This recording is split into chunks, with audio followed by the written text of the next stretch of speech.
First of all, I want to thank you all for coming. I said to somebody earlier that,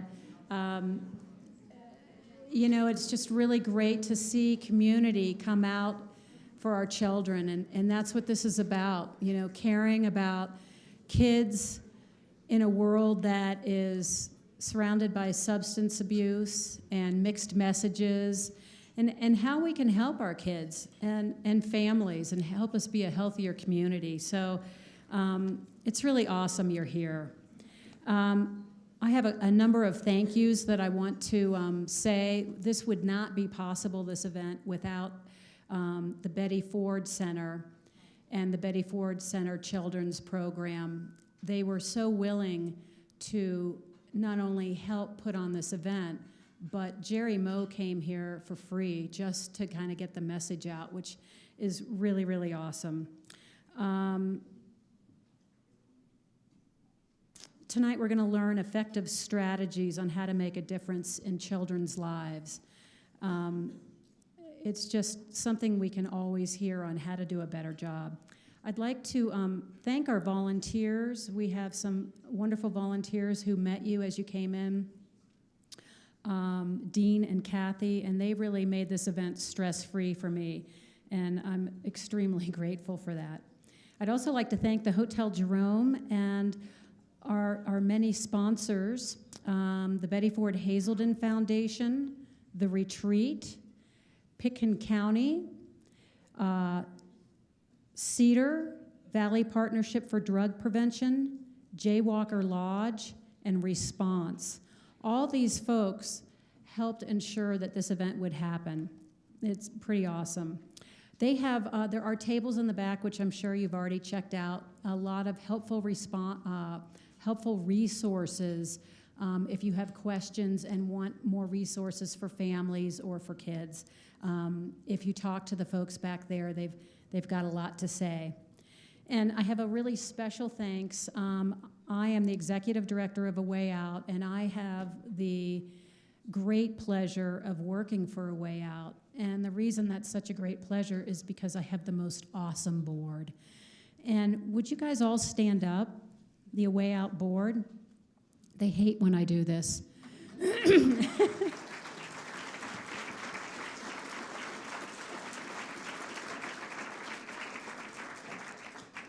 And the reason they're so awesome is because they really care. Young adults and teens and young kids dealing with substance abuse or being surrounded by it isn't an easy subject. But they're really, really dedicated in trying to make a difference and trying to make sure everybody has the help they need. A Way Out's mission is to support people in drug and alcohol crisis with the help they need, treatment they need, and support they need. And so this involves families, cousins, whatnot, and we really take a look at how best can we help them. And if families don't have money, we make it happen. We do a lot of fundraising and a lot of grant writing, and we make sure that they can get the help. And our board is so dedicated to that, and I'm really grateful. Somebody said to me last week, will you just tell what you do? And so A Way Out, I told you our mission is to support people in drug and alcohol crisis and those affected by it. But I'm just going to say what we do. So we get referrals from the legal system, from county agencies, community members will just call, counselors will call, parents will call, school teachers will call about a kid, and nonprofits that are dedicated to helping the community become healthier all refer people to us. And we have staff counselors that will help do an assessment to find out what are the issues, how can we best help. Because often with substance abuse with kids, there's some kind of trauma or something else that triggered it. So in order to help, we kind of need to know what we need to help with. We also help adults, but this is focused on children today. And then once we've done that assessment, we work with the whole family and try to come up with a treatment plan that would be best for that kid. And the kid doesn't always buy into it. But often, most of the time, they say, yeah, I need to do something. And so we go from there. A lot of the folks we help are homeless. A lot of the young adults, they've lost everything. They're indigent, they don't have resources, and we help by providing scholarships to get them to treatment.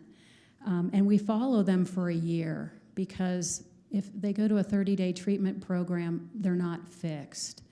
If you've had a lifetime of addiction or deal with it, you kind of need to relearn how to do things. How do you live? How do you work a job without, having that six-pack of beer after work or whatever? And so it's a process. And I'm just happy to say we have a lot of folks that have graduated, so to speak, from a way out, and they're doing really great. And that is like the most awesome thing, is to see these folks doing so well, and we call them up and they tell us what they're doing, and it's really, really awesome. So anyway, our goal is to help facilitate long-term sobriety, healthy families, healthy kids, healthy community. And this lecture series is just part of that whole thing. We figure if we can help educate the community and give them more tools and resources to help them, to help all of us, then that's a great mission too. So that's what this lecture's about. We had one on addiction in June, and we'll continue doing these on different topics surrounding addiction. And we hope you'll come. And again, thank you so much for coming. We're just really grateful. We are hoping, we're off on our timeline, which often happens in Aspen. So we're hoping to be done by about 7:15, 7:30. And let's see, you can mingle afterwards and eat. And if you'd like to make a donation, I have to say this is part of my job requirement. There are envelopes and a big fishbowl outside. And I'd like to introduce one of our board members, Bobby Ferguson. He is the owner and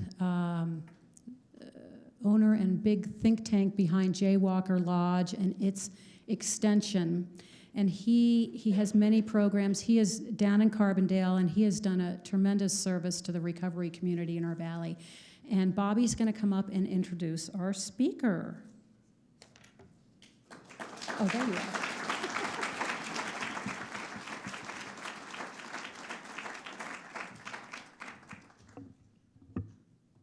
Oh. Hi there, I'm Bobby. I'm an alcoholic. Thanks. Thank you, Liz, and thank you guys for being here. I am on I've been on the board for A Way Out for about 12 or more years. It was formerly The Right Door, which was an equally awesome agency that was put together by Brad Osborne, who's in this room here tonight. And I just want to say that, when you show up many times for these, board-type commitments, you come out of a sense of, duty and community service. But I come to A Way Out because it feels so damn good to be in the room with Liz and the people on that board. And the reason it feels good is because this is the real deal. Liz is like an air traffic controller or a traffic cop who's sitting there at the intersection of public health and public safety, navigating this community's #1 health epidemic, which is substance abuse.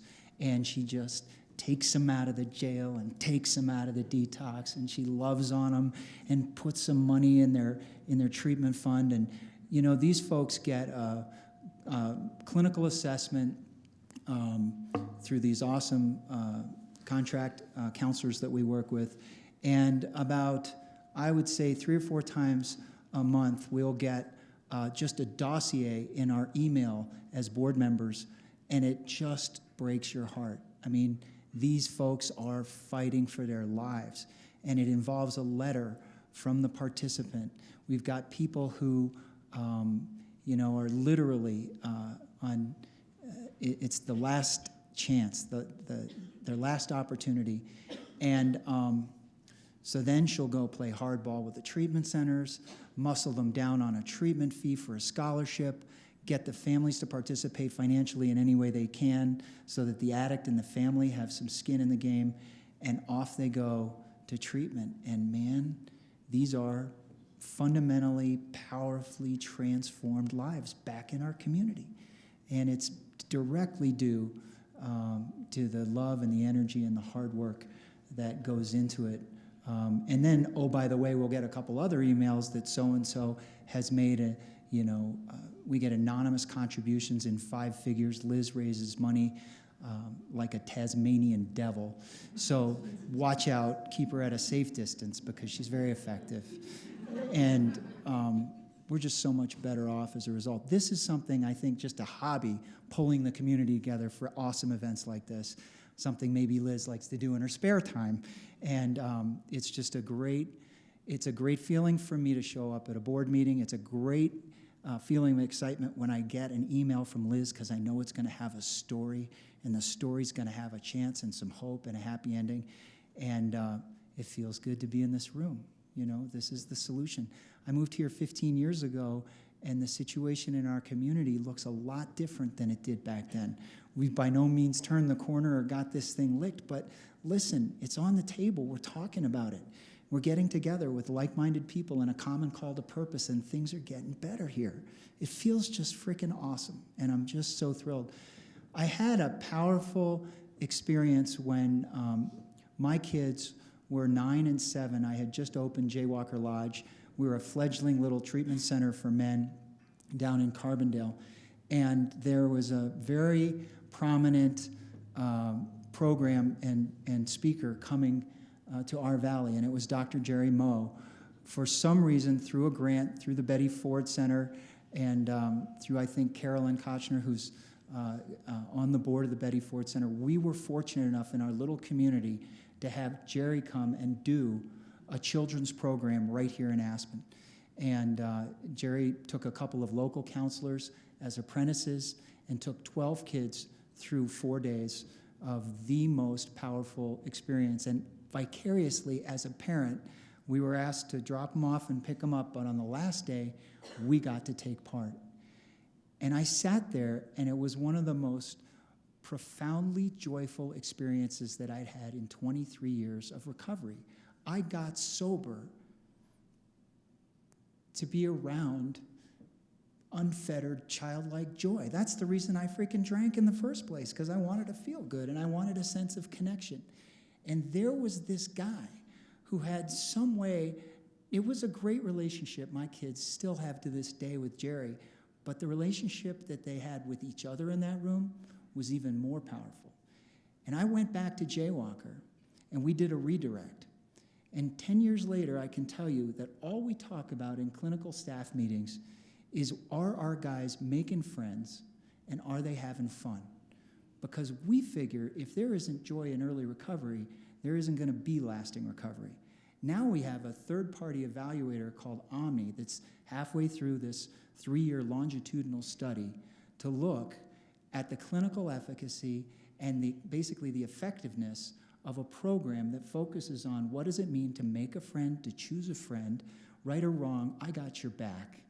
You're my friend. And I now know what it means to have a friend and to pick a friend and then to have fun. So this joy is serious business, and this is the king of joy. So I've got a long list of accomplishments. Jerry's got a resume, a mile long, but he is the founder, conceiver of the first and hopefully not the last, but by far and away the most significant children's program. And our kids at 9 and 7 were not addicted to drugs, but they came from a family with a dad who had been. And they came out of it with an ability to articulate their own path. They drew pictures about, I'll let Jerry talk about his methods and stuff, but basically it's a program for kids ages 7 through 12 who come from families where addiction is a factor. And the elephant in the room is brought right there. An addiction man is depersonalized, disembodied, and those kids take on addiction man. And it's the most amazing thing in the world to see them find their voice and drop into who they really are at ages 9 and 7, because they're headed fast for middle school, and they're going to need that sense of self, and they're going to need that voice. They're still friends with Jerry today. You changed my program. You changed my life. I love you, and please welcome Jerry Moe.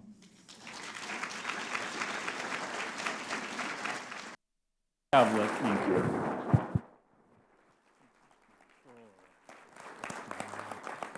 I just want to go home now. Good evening. Welcome. Thanks for coming here. Thank you for the invitation. Especially, thank you for bringing me back to Aspen. What a gift this is. Truly.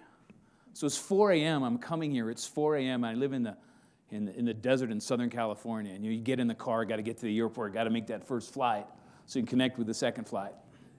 And it was 83 degrees. I want you to know, for the first time in 9 months, I had a hoodie on this morning. I could actually go and see my breath. I was like, yes. So thank you so much. Thank you. It's great to be here. And to have all of you here, because you sign up and you want to go and do something. And by the way, I am honored to be here. When I was asked, this was a no-brainer. Liz, I will make a donation tonight to A Way Out to give somebody a chance to get treatment and to change their lives, to heal their families. Oh, what an incredible gift that is. How could I not ever want to be a part of that? So I will make a donation, I promise. I will make one. She was 8 years old. It was time for a children's program back home in California. Her mom was in treatment at a treatment center out of state. And mom was really sick. This was mom's 6th or 7th treatment. And you know what? Grandma brought this beautiful little girl, and she refused to get out of the car. You know, Grandma got out of the car first. She locked all the doors. Smart little kid. She was not budging. And so Grandma very sheepishly comes in and says, I can't get her out of the car. And I say, that's okay. It's called powerlessness. I bounce up against it all the time. No problem. Let me go out there. And so I went out, and for 20 minutes I just stood leaning on the car and just talking to this little girl. She was scared. She felt guilty. She thought it was her fault. And I said, if you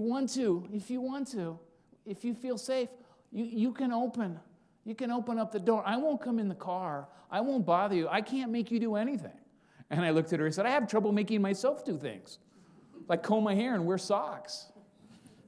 Yes, okay, good. You never know. So about 20 minutes later, we got her. We came into the children's program. And she wouldn't engage in the group. She was off to the side. And I said, you know what? You don't even need to come tomorrow. You're the boss. So come here today, do whatever you want. I'm not going to put any pressure on you. Whatever you want to do. And slowly and gradually, she got involved. So 24 hours of programming with kids. And on the 4th day, we're now in this big circle. And it's time for the kids to get their medallions because they're alumni of the Betty Ford Center. And I want you to know, in the last 16 years, we've got 25,000 kid alumni from the Betty Ford Center. 25,000. But you know what? I say that number to my mentor, and he says, oh, great, Jerry. How many millions are out there? So her name is called, and she goes to the center, and she gets her medallion. And I don't think it's any different than a 17-year-old finishing adolescent treatment, or one of us as an adult, finishing a family program, getting through that primary treatment. And she gets her coin, and she just looks at it for a second, and she turns around, and she's going to go back to her chair, and she turns back around and comes to the middle of the room. And I'm thinking, holy crow, what's coming now? And she holds up her coin for everybody to see. And she says, when I grow up, I'm going to work here. I'm going to work here. I'm going to help other boys and girls who are hurting because they love someone. They can't stop. And of course, in the room, there was this collective sigh and this awe. Right? And she goes and sits down, and she's sitting next to me, which was really unfortunate. And you'll see why. Because my job during graduation was to nothing but to clap. All the rest of the staff are facilitating everything. So she's sitting next to me, and I look at her and I whisper, "So you're going to work here someday?" And she looked at me and says, "Yes, I am." And I said, "That would be cool. Maybe we could work together." And she looked at me and said, "No." And I'm a little bit confused, and she looks at me again and says, "You'll probably be dead by then."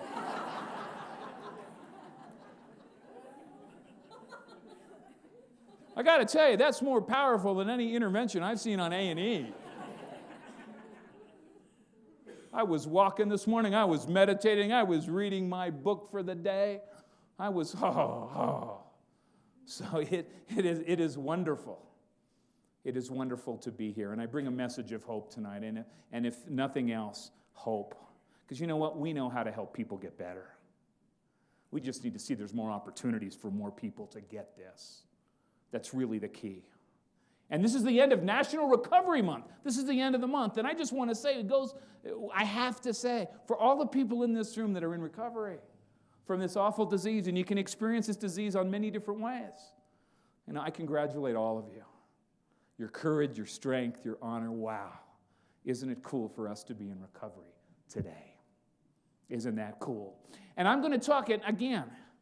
I'm about to celebrate, hard to believe, I'm about to celebrate 37 years as a children's therapist. In the last 37 years, I've worked in 3 treatment centers, doing prevention in a primary treatment atmosphere. As the Grateful Dead used to say, what a long, strange trip it's been. And while I want to talk about kids, because that's what I know, I want to talk about kids who come from families where there's addiction, I want to do more than that. Please, tonight, don't let my narrow focus prevent you from using this material with teenagers or with kids who aren't growing up in families where there's alcoholism or drug addiction. I want to talk about resilience. It's a crazy world we live in these days. And while it's crazy, I want you to know, and I believe this to my core, that you as parents can make such an incredible difference in your kids' lives. We underscore what an effect that we can have, and I want to hopefully make sure that you get a tool or a technique or something that you can use. And I have a PowerPoint, and I'm going to walk through it, and the last slide of the PowerPoint is, if you want this PowerPoint, there's my email address. Email me. I'll send it to you. I'll send it to you tomorrow. And I promise I will not send you anything else. There will be no economic opportunity for beachfront property in the Gulf Shores of Alabama. Save the Seals, no. Free Willy, no. Nothing else. I'm asking you for money, absolutely not. But I'll send you the handout if you'd like. And I think I always got to write it down. I've been accused of having a brain like an Etch-a-Sketch. People that know me well, brain like an Etch-a-Sketch. Got all this stuff in my brain. Shake my head just a little bit, most of it erases. I Etch-a-Sketch car keys and glasses and wallets. I wish today we had the technology. Everything in my house could be clap on, clap off. Come on. It's 2014. It's 2014. I was one time in Moscow, Russia, where we did a children's program. I got a little bit of a problem with alcoholism in Russia. I don't know if you knew that or not. But I just sketched my airline ticket. Not a good thing to do. Not a good thing to do in a foreign country. So let's go. Let's begin. Children who grow up in families where there's alcoholism and other drug addiction, sometimes they initially can draw what it is they can't say. And the coolest thing is when kids draw pictures, and Bobby made reference to it, and that was one of the best, most heartfelt introductions I have ever had. Thank you so much. Golly, God, I wanted to meet the dude he was talking about. Who is this? It ain't me. Kids draw a picture. Adolescents draw a picture. Sometimes at the Betty Ford Center, we'll have adults in treatment draw this same picture, but use their non-dominant hand. Because you draw a picture and then you look at it, and everybody has a reaction. Everybody identifies it, relates to it, wants to ask questions about it. But here's the key. Here's the key for the boys and girls that I am so blessed to serve. And it's this. We need to help children separate the person they love, whether it's a mom or a dad, a brother or sister, an aunt or an uncle, all of the above. You need to help them separate the person they love from the disease that consumes them. We need to do that for ourselves in our own recovery, huh? I am not my disease. And boy, if I take care of it on a daily basis, what an incredible life I can live. And look up and get up in the morning and feel good about myself and actually look in the mirror and not want to get sick. Oh. Helping to separate those two. Because as a children's therapist, if I ask you to tell me about your mom or I ask you to tell me about your older brother, I'm creating a dilemma for you. I'm asking you to betray your family. Little kids don't want to do that. They love their family. 99.9% of all the boys and girls I have served through the years have such an affinity and love. And if they want anything, and little kids can say it better than anybody else on this planet, they don't have the defenses, they don't have the sophistication, they'll say right from their heart, I don't want to lose them. I had an emergency call on Friday night, 9 o'clock at night. I am so busy on the weekends because little kids have a number that they can call 24/7. And here's a little girl, 11. Oh, Jerry. He told me he would stop. And I got home and he's not. What am I going to do if my daddy dies? To carry that kind of burden when you're 11 years old. So while it's hard for kids to talk about a parent, you know what kids will do? They'll tell on the disease. Bobby is absolutely right. They love to tell on addiction. The disease that does nothing but take people away from us. And it's a crazy disease. It's the only disease I'm aware of that tries to convince you you don't have it. Kids will tell on the disease. And so just a couple of examples, and we'll move on. And so here's the instruction for kids. Draw a picture about how addiction has hurt your family. Notice it's not how mom has hurt your family. It's not how dad or grandma or my older brother, because I believe the disease takes everybody hostage. And the disease is in charge. People who think alcoholics and addicts are in charge, out of control. In charge, are you kidding me? How has addiction hurt your family? Look at that, 12-year-old girl. Look at addiction right in the middle, prime time. Look at the size of it. When that little girl drew that picture, on the outside, I appear all calm and collective, and I'm nodding my head. And on the inside, I am doing cartwheels, going, yes, yes, yes. Why? She gets it. She gets it. She gets the difference between the disease, and it's got a metal band. And you know what? That's her sister, that's her mother, and that's her father. They all have it. And they're all active. And the little girl shows her picture and shares it. And the last thing, anything else you want to say? And that little girl, 12-year-old, not a little girl, that beautiful young lady, you know what she said? She looked at Carol, one of our facilitators, and said, am I next? Everybody in my family gets this. Am I going to get it too? And the wonderful news that we gave her, not necessarily. Not necessarily. And I don't know about anybody in the room, and I would not think of speaking for any of you, but I'll speak for me. I'd have given anything if I could have gone to something like this when I was a little kid. Oh, how my life could have been different so much earlier. Not that I'd change a thing today. Oh, how has addiction hurt your family?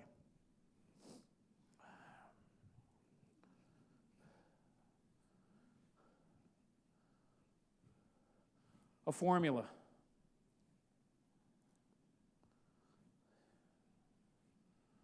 There's the family together. Both mom and dad get trapped by the insidious drug. This is one of the wealthiest families I ever worked with my entire life. Sometimes wealth doesn't help us when we have the disease.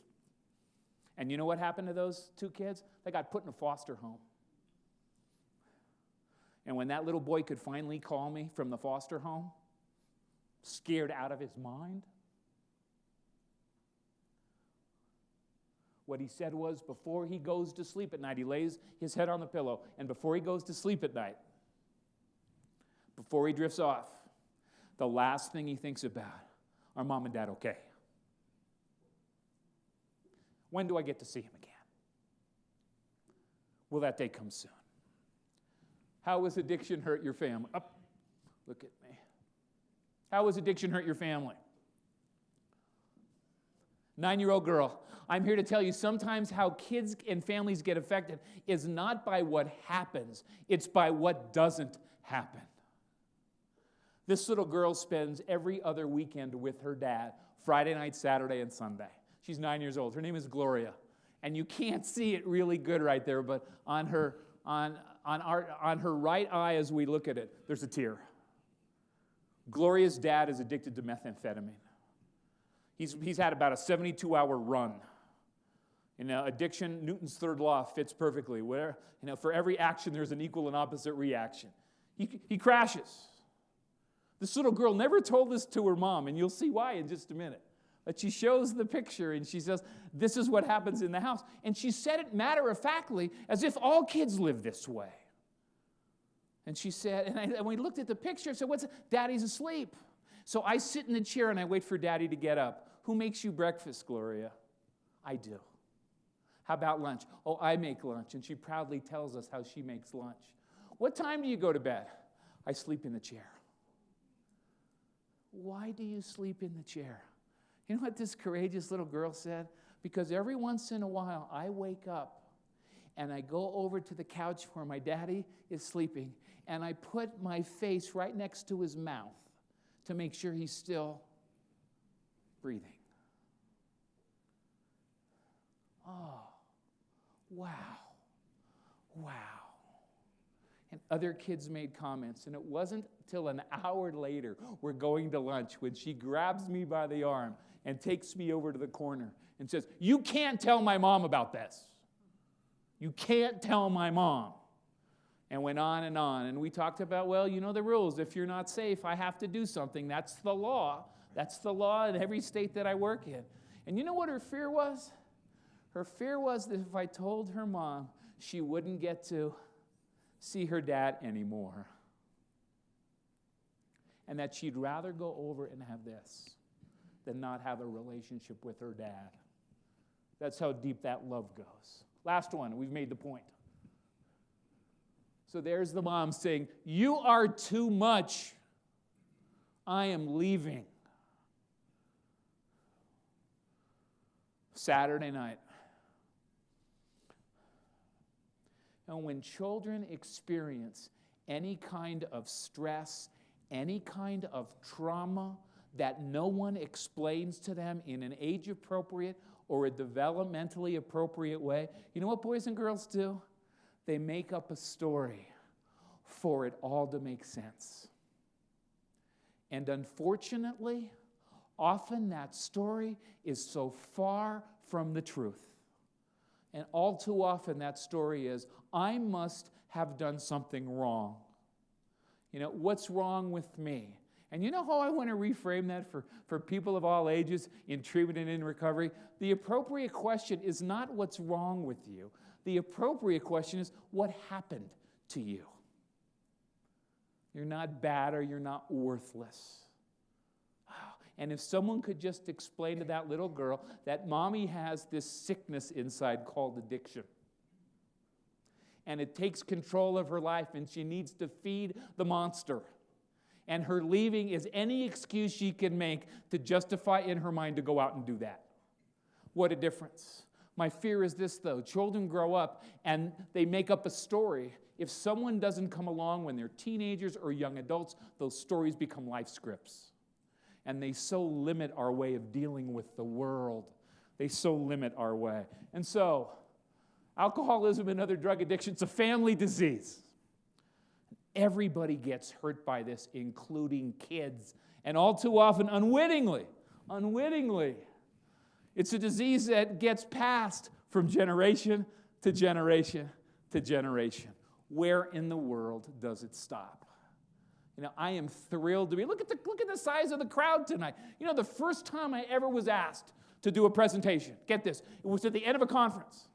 I had 10 minutes. I prepared for about 8 months. 10 minutes.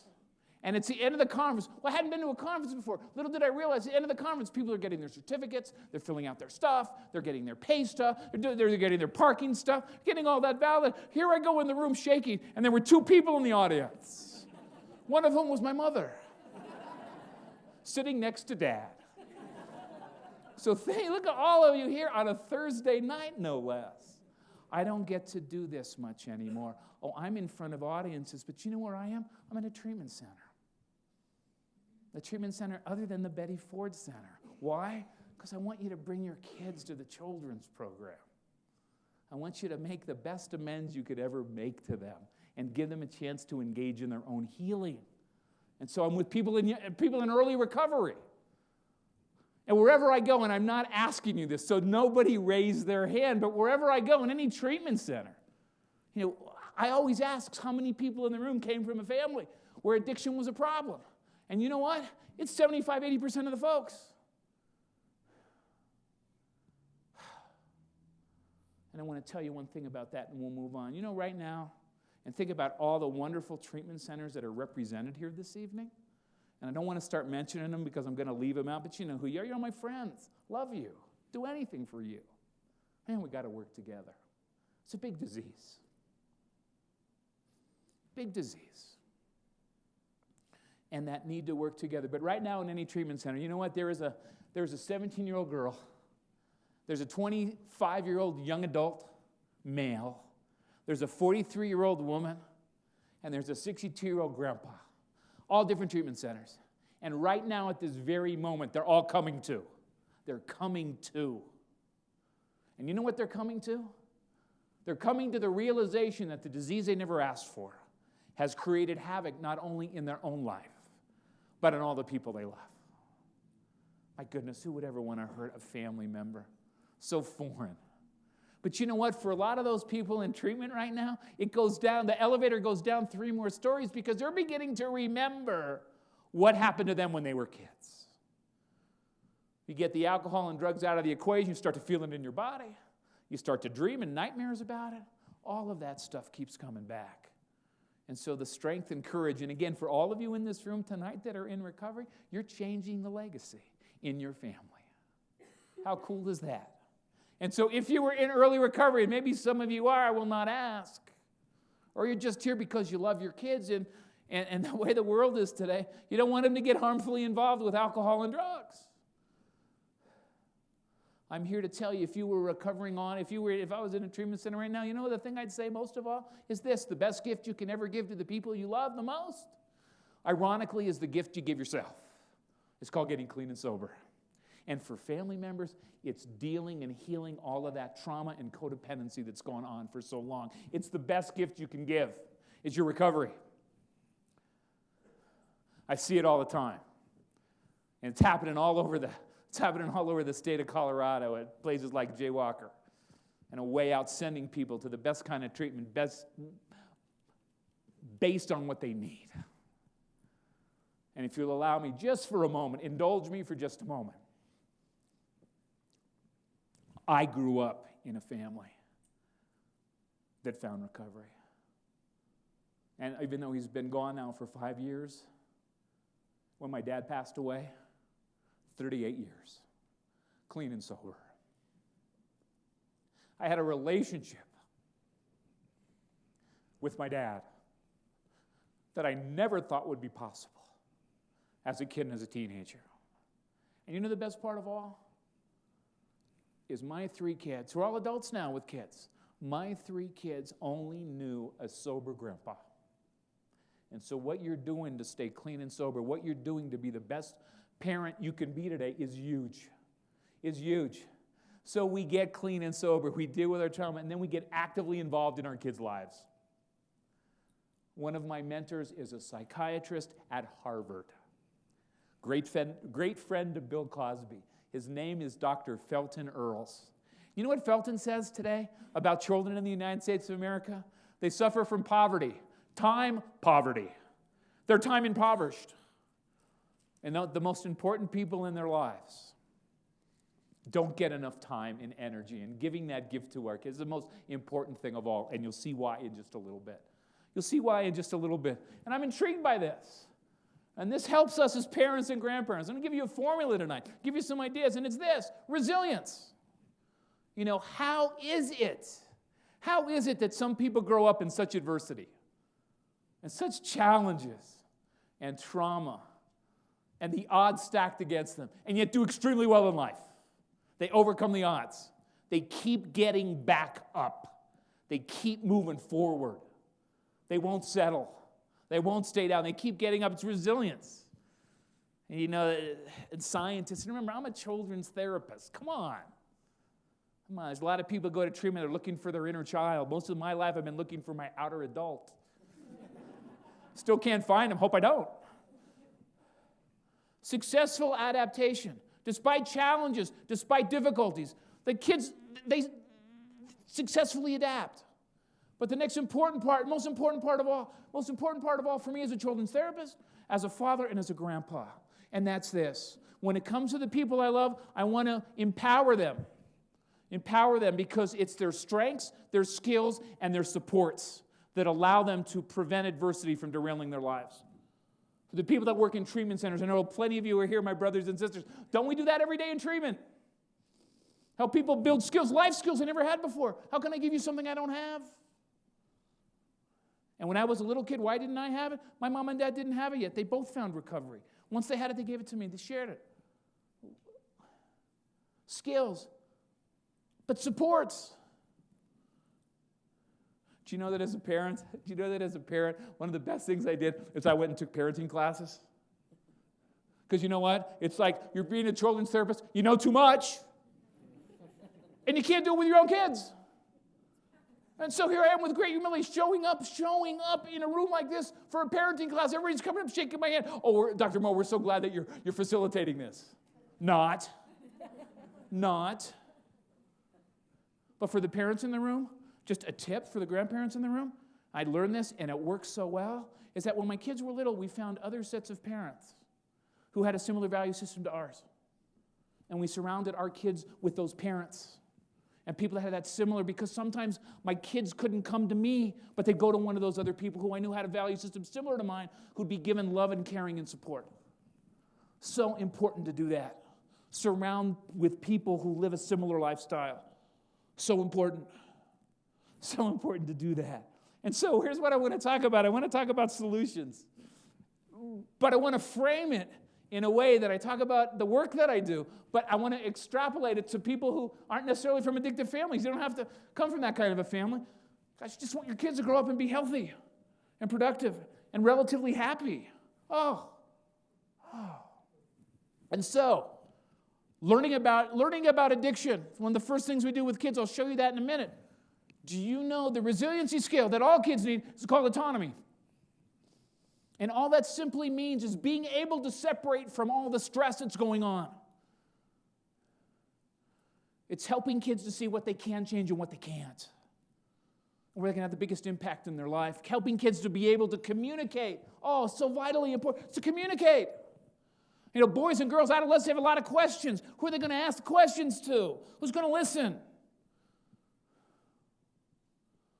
And you know that I had a sponsor who straightened me out, and he said, Jerry, would you stop worrying if your kids are going to get addicted or not? They're on their own path. They're not on yours. Show up and be in the part of their life. Let go of that other stuff. And the feelings and the communication, it's part of social competence. That's a resiliency trait. Social competence, which means what? Which means the ability to form pro-social relationships with other people. Healthy relationships. I believe that we are spiritual beings by nature, and that if I don't form pro-social relationships, I'll form antisocial ones. But I'll be in relationships. Thirdly, and we'll walk through these, I promise, before we have the test tonight. Self-care. You know, teaching kids how to deal with stress. Teaching kids how to have fun without alcohol or drugs being part of the equation. Teaching kids every day, and I'm getting ahead of myself, teaching kids every day. You know, 5 important ways to take care of ourselves based on the Native American medicine wheel. Body. You know, one of the things that I loved, I was here yesterday afternoon, and there's a park nearby. There's a block from where I'm staying, there's a park. I sat in the park and watched all these kids after school yesterday play. healthy, laughing friendships. Whoa! Whoa! And being outdoors here, oh my gosh. Oh my goodness. Look, I mean, come on, look what I'm looking at. Unbelievable. Whew. And celebration. Finding the buried treasure. All the beauty and goodness people have inside. The problem is you grow up in a family where there's addiction or other kind of high stress, and we often think, we spend more time thinking about what's wrong than what's right.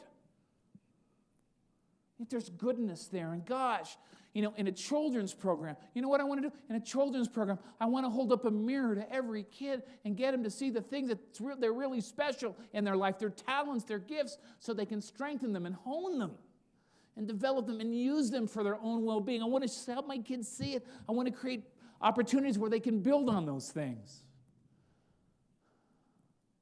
And I wanted to do that with my own kids. And now today, how trippy is this with the grandkids? Yeah, oh man, best gig of all, because they go home. Whoa. So let's do this. Let's walk through these. Maybe. Oh yeah, look at that.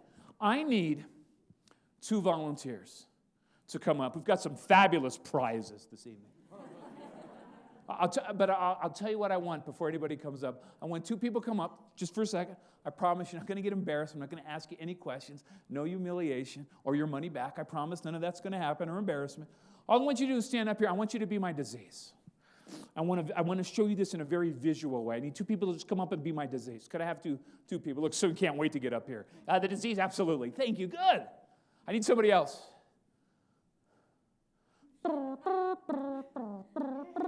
You come on, 2, 3. Come on, yeah. Were you raising your hand or were you going to scratch? Oh, excellent. So watch this. This is my disease. This is my disease, right? Now, I give you permission. I want you to grab a hold of me. Grab a hold of me. Come on. I was going to say, is that all you got? But I don't think I'll do that now. So look at this. This is my disease, right? This is my addiction. It's really on the inside. It's in my brain. It's in my soul. It's in there. But look at this. And look what I do. What do you mean? I don't have a problem. I'm fine. You've got a problem.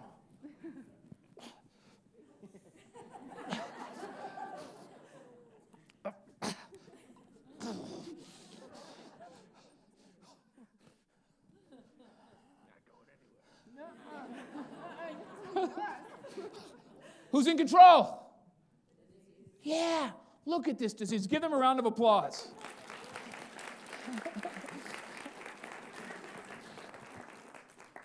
And the great thing with little kids, I can see it. In Denver, we're doing a children's program. In Denver, in a hotel, which is a trip in and of itself. And right next door, there was a workshop for contractors to renew their contractor license. And so they come all strapped up, ready to go. And so we're playing the addiction game with little kids. I'm the disease, right? And as Bobby said, when we play this game with little kids and I'm the disease, oh, do they get mad. They get angry. And every once in a while, they play the game a little bit, and they get up, and they all bum rush me. And so they got me against the door. And the kids are screaming, I hate you! Leave me alone! Stop hurting my mother! Leave my brother alone, you creep! And next door they're hearing all of this, right? So the little 7-year-old girl says, I have an idea. He's out of here! And she opens the door, right? And they throw me. I'm serious, they throw me. And I'm always good for a little dramatic flair. Come on. And so I do a flip in air, and I land face down. And they slam the door, and you can hear them clapping. And we teach little kids that addiction only has, how Superman has kryptonite? Well, addiction has kryptonite too. It's called TNR, treatment and recovery.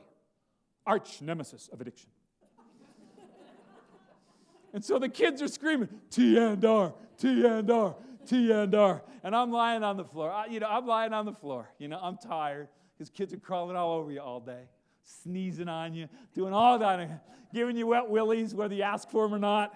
Oh, it's just a wonderful time. And so I'm lying on the floor on my belly with my head down. And I'm thinking, they pay me to do this. What a gig is this?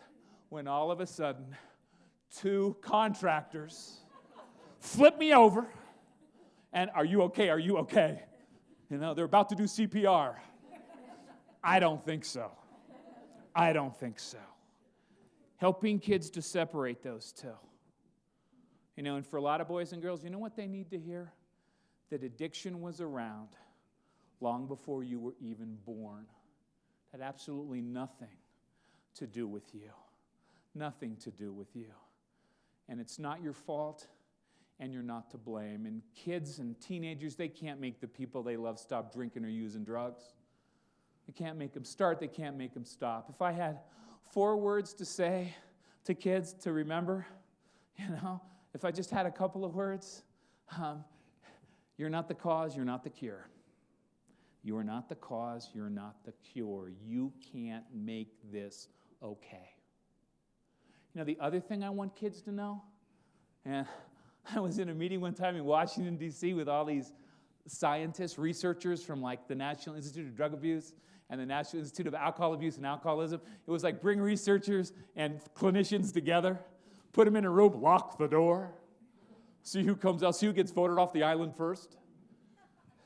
I want every kid I work with to know that addiction runs in families. Genetics, environment, you name it. Addiction runs in families. And if you have a family history, that puts you at higher risk. I don't want to scare you. I don't want to preach. I don't want to moralize, but I do want to tell you this. If we can push back the age of first use, even a year, the prevention specialist in me wants to keep pushing it back. You know, there's a study done by the University of Michigan called Monitoring the Future. 36, 37 years now. Average age that kids begin to drink alcohol in America, average age is 12 years old. Push back the age of first use.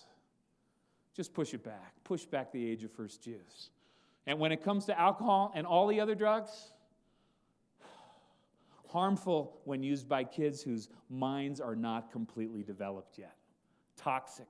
I want to push back that age of first use. And I got to tell you, there's plenty of kids to this day who will come and say, you know what? I still haven't had a drink or a drug. Can't get the disease unless you do. Just push back that, push back.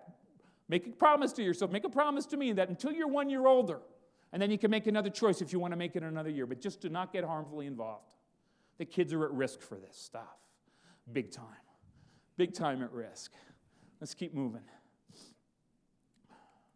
Oh, you know, I refuse to come tonight without showing you more pictures of kids getting better than showing kids in the disease. So we do continuing care for kids. Last night in Denver, continuing care for kids with a 12-step meeting for the parents.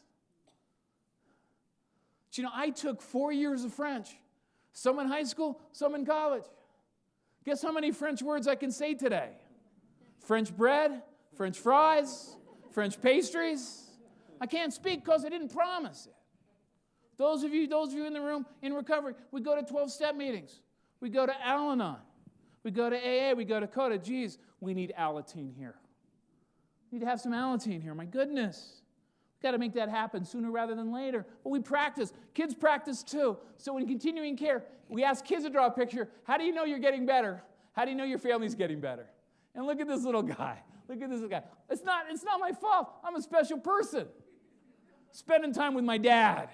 That's how we know we're getting better. Spending time with my dad. It's real good when my dad is not drinking. And what's scary, kids spell words wrong. I know what the words are exactly. Immediately. But my favorite is this, by a 12-year-old boy. Look at this. Recovery. You have to earn it.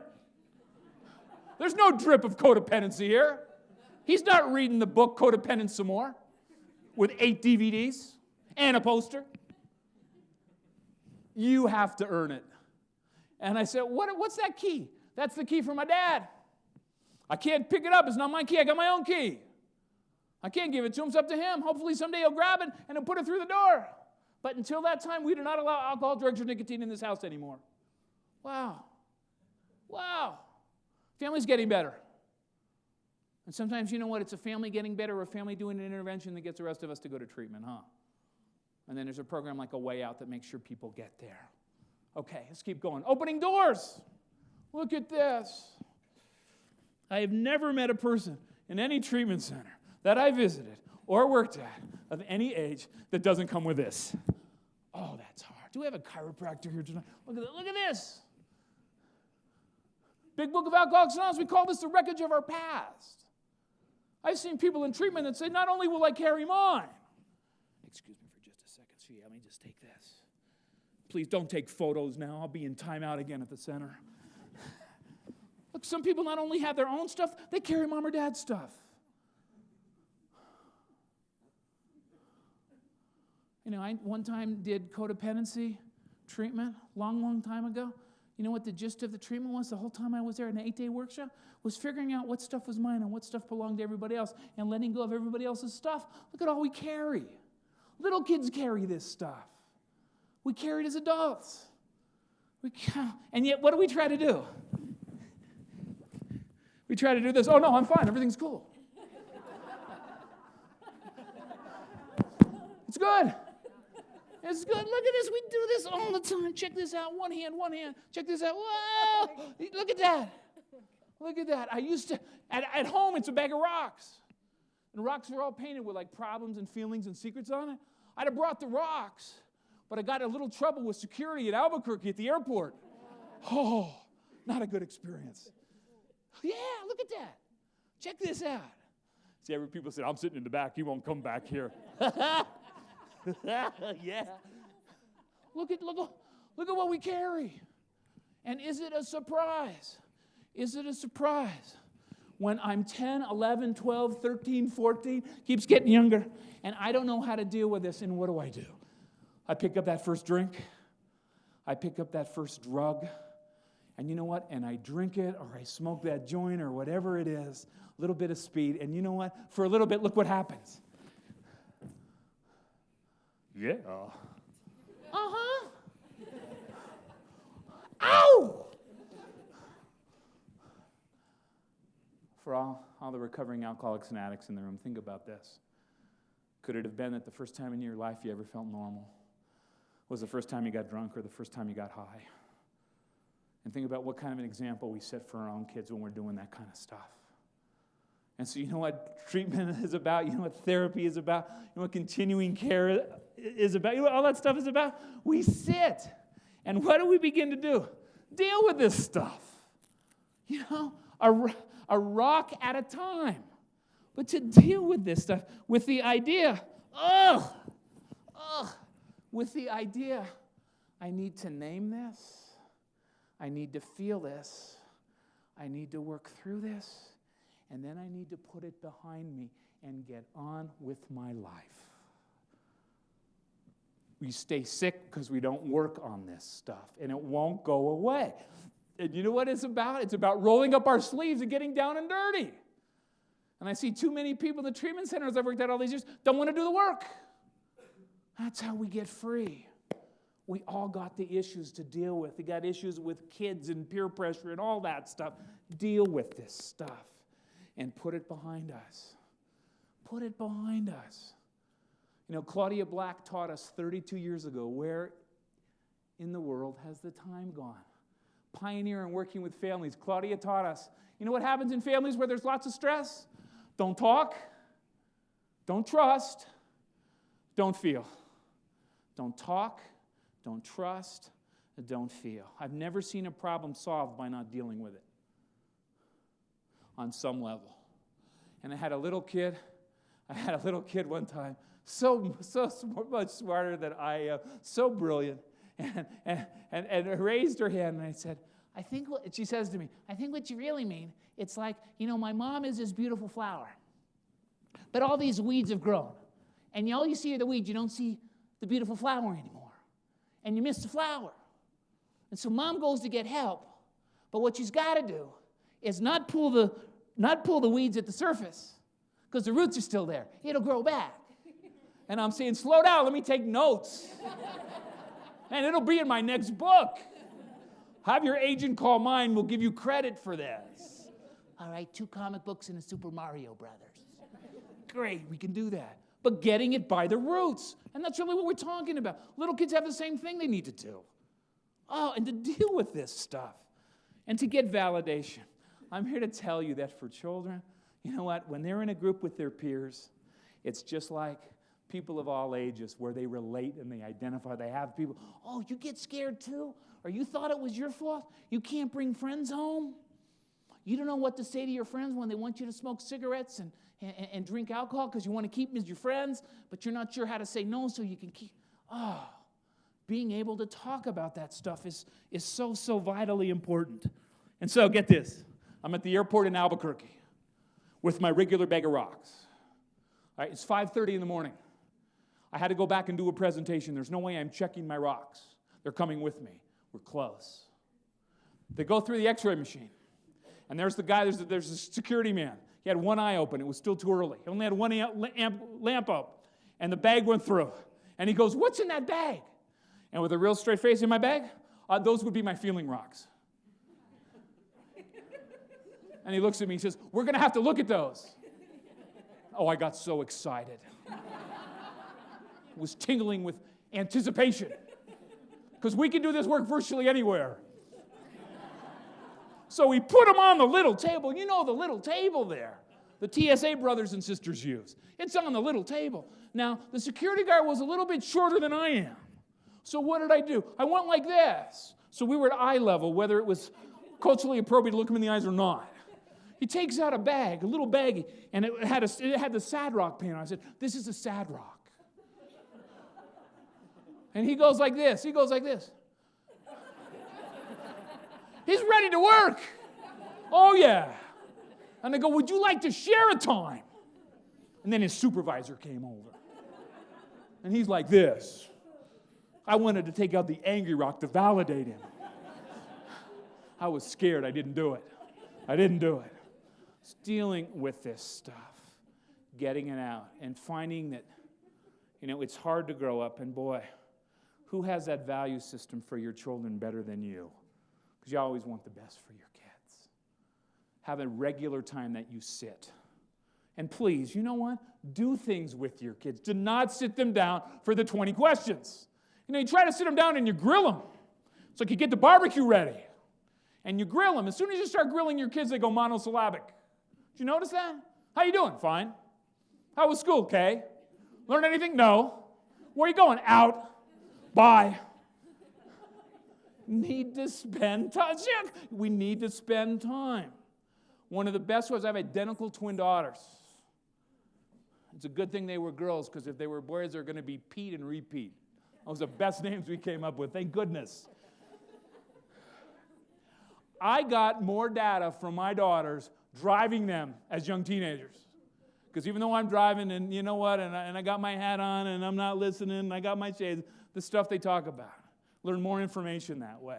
So get there. Get this stuff out. Help them deal with whatever kind of pressure or stress that might be going on in their lives.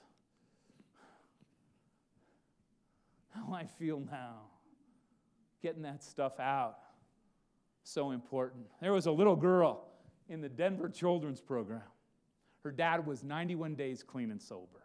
He'd gone to a treatment center in Estes Park, Colorado, named Harmony. And here he is, 91 days with his daughter of 7 years old. And it's her turn to talk to Dad about what addiction has done to the family.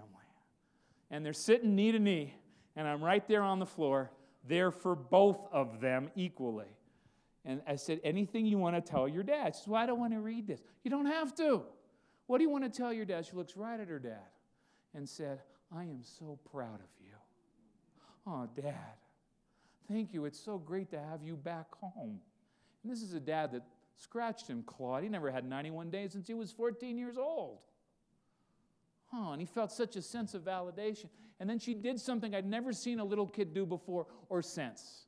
She took the index finger on her left hand, and she looked right at her dad for about 5 seconds of really pure eye contact. And she took her little finger and went like this and said, Daddy, are you in there? Are you in there, Daddy? He didn't know what she meant. I knew because I'd been with her for 16, 17 hours. I said, you better tell Daddy what you mean. And she looked right at him and said, I want the daddy back who plays with me and hugs me, tells me I'm beautiful. I want the daddy back that doesn't hurt mommy. I want the daddy back that doesn't stay out all night. And the best thing for that dad, before the day was done, I got with the dad. What are you doing now? He says, I'm going to a 12-step meeting with my sponsor. Good choice. But you know what he said to me? That was the best gift he'd ever been given, because the person who loved him so unconditionally, with no judgment, was able to tell him about his disease without anger or resentment. And he really heard it. He really heard it. Spend the time with the people you love every day. Let them know how much you love them. Really important. Self-care. We all need safe people in our lives. Sometimes we call them friends. Oh, we're good, it's fine. I do this all the time. I didn't break anything yet. Sometimes as adults, you know what they are? They're friends, they're family, they're a sponsor, they're a guide. I have a mentor. We need safe people in our lives. Sometimes they're our spouses or our parents. We need to have those people in our lives that can be honest with us, tell us the truth when we're off course a little bit. We need to have those people that we can go to. It's no different for children. We need to teach them. It'd be very easy for me to tell you, sir, who your safe person is. You know what's a bit more challenging? Teaching you what makes people safe and not safe. And I had a 9-year-old boy say to me, safe people listen with their eyes. And a 13-year-old girl, beautiful young lady, said to me, safe people don't always tell you what to do. They show you what your options are. Safe people aren't always drinking and using. Safe people don't touch us without our permission. And helping sure that kids have those safe people. It's so important that they have them on a regular basis. Again, body, mind, feeling, spirit, and kid. Taking care of ourselves in all those different areas. We're doing good. We're going to end on time. Yay. All of those areas. As a children's therapist, I can't even say, good thing this is almost done. My goodness. Did you guys get a better speaker? Come on. Dang. As a children's therapist, if there's one thing I'd say, it's this. Kids grow up too fast in America today. They just need to be kids. They just need to be teenagers. Give them time. Give them time to grow and develop. They need that. And they need boundaries. My goodness. You know what? If those people in the room that are in recovery and you have kids, only one book I'd recommend. It's called this, Positive Discipline for Parenting in Recovery. Because you know what I would do as a parent? I'd do this. Okay, here's the line. Here's the line. Don't cross the line. You know what the healthy, normal thing for kids to do is? Cross the line. And if I'm not sure what to do next, what do? Uh-oh. Okay, here's the line. I mean it now. Oh. And how not to let our own guilt and shame get in the way of allowing us to give our kids consequences when consequences are appropriate. So important to be able to do that. Can you teach an old dog new tricks? Yep, I'd rather work with a puppy. Come on. Being able to do that. There was a little boy, his name was Larry. He's at the Betty Ford Center. Brought by his grandmother. Mom and Dad were not in his life. I refused to call him Larry because he was the most serious, parentified little 7-year-old I'd ever seen in my entire life. We go around the room the first hour, favorite color, and everybody tells their color. If you could spend the day with a famous person, who would you spend the day with? We go around, food you love, food you think is gross. We get the favorite TV show. He said this. It troubled me so much. We're talking about That's So Raven, iCarly, The Sweet Life of Zach and Cody. How does this stuff in my brain? My goodness. See, that's the stuff I had just because you won't go. It just stays. Klingons. Oh. It gets to Lemonade Larry's turn. He says, my favorite TV show? Yeah. CNN News. what? You got an affinity for the wolf man? What is this? Come on. And all during the children's program, he's going to me, he goes, Jerry, knock it off. Being too silly. I'm going to talk to your boss. That stopped me just a short amount of time, not much. And then he'd look at me, and he'd really perplex me and say, act your age. And I'm thinking, damn, are we talking chronologically? Are we talking emotionally? Where give me a little bit more information with this. And so Grandma, get this, Grandma's 72 years old. And does she love this little guy? And you know what? Grandma's continuing care recommendation, you need to do a family program. So there's Grandma at 70 doing the family program, making some changes, doing the Al-Anon thing weekly with a sponsor. And she starts to make changes, and guess what? All of a sudden, she's not giving the daughter cash anymore. She's not paying for any more drunk driving lessons. She's not doing any of that stuff. And all of a sudden, you know what happens to Mom about 6 months later? She's in treatment. And I'll never forget Larry. Larry runs into my office after continuing care on a Wednesday night. And I knew, but I made like I didn't know. And he was so excited. Mom's getting better. Dad gets out of the California Department of Corrections. 7 years. And ends up asked to go to treatment. And goes to a place in Indio, California called the ABC Recovery Center. A favorite place of mine. And he begins to change. And all of a sudden Larry, and you could see Larry's becoming a little kid again. And all of a sudden Larry's living the dream. Mom and Dad both in recovery, Grandma doing the Al-Anon thing, and they're coming Wednesday night to continuing care. And all of a sudden, I kid you not, sometimes, those of us who work in treatment, we always wait for the alcoholic or the addict. We need to start wherever we can. Get the family involved, get the kids. So we need to be hitting this disease at all different angles. And so I kid you not, Lemonade Larry comes running into my office, 6:30 on a Wednesday night, at the end of continuing care, says, Jerry, guess what? Next Friday night's like my 9th birthday. Mom and Dad said I could have a special friend come and spend the night. We're going to stay up real late till like 10:45. We're going to have pizza. I got a candy stash. I've got new batteries. We're going to look for night crawlers. I've stolen 8 rolls of toilet paper. As soon as Mom and Dad go to sleep, we're going to TP the porch, we're going to TP the tree, we're going to TP the car, we're going to TP the house. Then we're going to ring the bell, and we're going to ring the bell, and we're going to ring the bell, and we're going to ring the bell somewhere. Wait till Dad gets up. Then we're going to hide in the bushes. Watch Dad flip his lid. Larry was on fire. Clinically, I would refer to it as FKS, full kid status. Larry comes up for air, looks at me and says, Jerry, you be my special friend. My house, Friday night, 7:30. And I'm thinking, oh no! Holy moly, what do I say? There's so much enthusiasm. I don't want to, it's 6:30. Come on, I've been at work a long time. My synapses aren't firing anymore. And Larry hated the silence, and Larry finally says, Jerry. And I go, what? He goes, ask your mom. I did. She said no. Damn.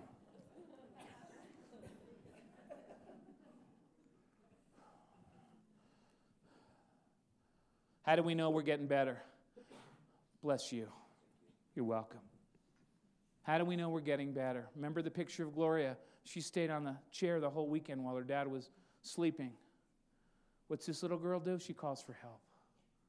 Always make sure our kids, no matter what our family situations are, always make sure they have people that they can call, that they can be safe and cared for and loved.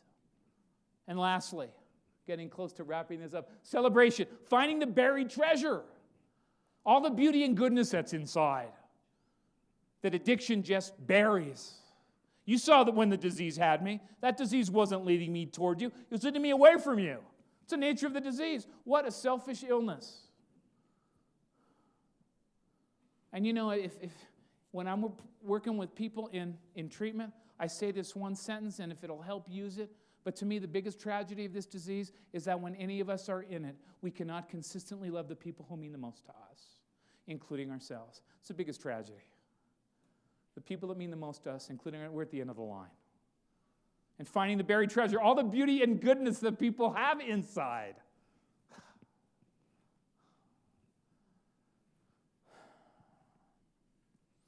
I was near the Arctic Circle of Alaska, working in a village with a native tribe, all of whose boys and girls were suffering from what today we would call fetal alcohol spectrum disorder. They had me for a week. I fell in love with every little kid. I fell in love with everybody at the tribe. And think about how silly that is. Look at me, pale face, Opie Wan Kanopi, on the res. It's time to go. The medicine man of the tribe says, I want to give you something. Thank you. You know, you have helped this tribe in ways that I can't even explain, with our most treasured and prized members, our little kids, our future. And he said, I want to tell you a story in our culture, but you got to promise you tell other people. And I'm telling you to fulfill what I promised him so long ago. So here was their story in their culture. Creator was upset at the decisions that we make as humans. And Creator decided to take wisdom. And instead of giving it to us on a silver platter, made wisdom really elusive. Wisdom, that word in the Serenity Prayer, made it really elusive. Almost like a fish that's still living that you can't get a hold of. And Creator decided, where's the best place I have to hide wisdom? Do I hide it in the deepest, darkest cave? Do I hide it in the depths of the ocean? No, I'll hide it in the last place that people would ever look for it. And Creator decided to hide wisdom inside. Help your kids find their buried treasure. Help them to see it. Help them develop it, to hone it, to strengthen it. You know, Wayne Gretzky, the great one, number 99, was asked one time in an interview, what about this wonderful gift that he was given to be one of the best hockey players of all time? You know what Wayne Gretzky did? He laughed and he said, yeah, I was given a gift, but you don't know the 5 or 6 hours every day that I would practice. Just like we would practice our recovery every day, just like we practice our parenting every day. So let me leave you with this, and I know there'll be a Q&A. Let me leave you with this. There was a little girl who hadn't seen her dad for 3 years. Can you imagine? It's a messy divorce. He kept saying, as his disease stayed active, he kept saying, tomorrow I'll call, tomorrow I'll write, tomorrow I'll email. Right? And he got her to the children's program. And over the course of 4 days, that little girl couldn't say more than 3 dozen words. Because every time it was time to speak, she'd choke up. She would choke up. And now it's time for graduation, and the door opens. And in walks the dad. He was in McCallum Hall, a McCallumite at the Betty Ford Center. And that 13-year-old girl stood up, and with pride on her face and etching from every word and dripping from every word, she said, that's my dad. That's my dad. He's an alcoholic and an addict, and it's not my fault. And she looked and she walked toward her dad and said, Daddy, it's not your fault either. Remember, Grandpa died of this when you were a little boy. And she walked up and she hugged him. And she couldn't modulate her voice, and she meant to whisper, but what she said was, I just thought you didn't love me anymore. Now I got you back. So December 22nd, in my office at the Betty Ford Center last year, I'm opening up holiday cards. And the first card that I opened up was a picture. And it was that 13-year-old girl, except now she was 26 years old, with her 2 kids playing in the snow in the northeastern part of the United States. You open up the inside of the card, and there's another picture. Grandpa with his 2 grandkids. What did he do? He changed the legacy in his family. So whether you've been touched by this disease or not, or you're here because you care about your own kids and you care about their health and well-being, create a new legacy. Own your power. Put it to use. Love those kids on a daily basis. Help them to grow up healthy, principled, valued, and caring. Thank you very much. Thank you. Thank you. Thank you.